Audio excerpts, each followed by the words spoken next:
Hi అండి, అందరికీ నమస్కారం. Welcome back to my channel. ఈ వీడియోలో పెన్షనర్లకు కోపం వచ్చింది, ప్రభుత్వంపై ఫైర్.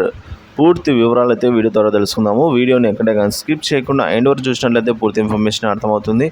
అలాగే వీడియోకి ఒక లైక్ చేయండి. వీడియోలోకి అయితే వెళ్ళిపోదాం ఫ్రెండ్స్.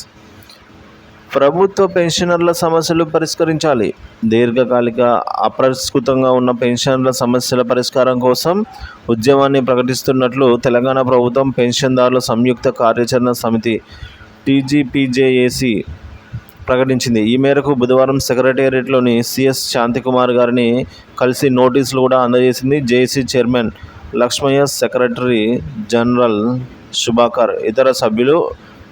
ఈ విధంగా సిఎస్ శాంతికుమార్ గారికి వినతి పత్రాన్ని అయితే ప్రభుత్వ పెన్షన్దారుల సమితి ప్రతినిధులు అయితే అందజేశారండి.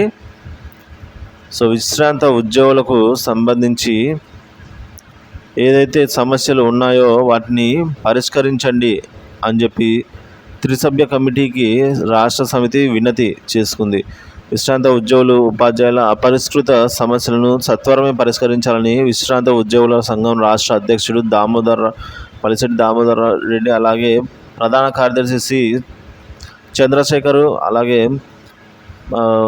ఉపాధ్యక్షుడు రావిళ్ళ సీతారామయ్య తదితరులు అయితే ప్రభుత్వానికి విజ్ఞప్తి చేశారండి. త్రిసభ్య కమిటీ సభ్యులు కోదండరాం తదితరులు అయితే విడివిడిగా కలిసి మేరకు వినతి పత్రాలను అందజేశారు. నగదు రహిత సంబంధించి పెండింగ్లో ఉన్న ఆర్థిక మరియు ఆర్థికేతర అంశాల గురించి ఉద్యోగుల సమస్యలు పరిష్కరించండి అని ఈ మేరకు వినతి పత్రాన్ని అయితే అందజేయడం జరిగింది ఫ్రెండ్స్.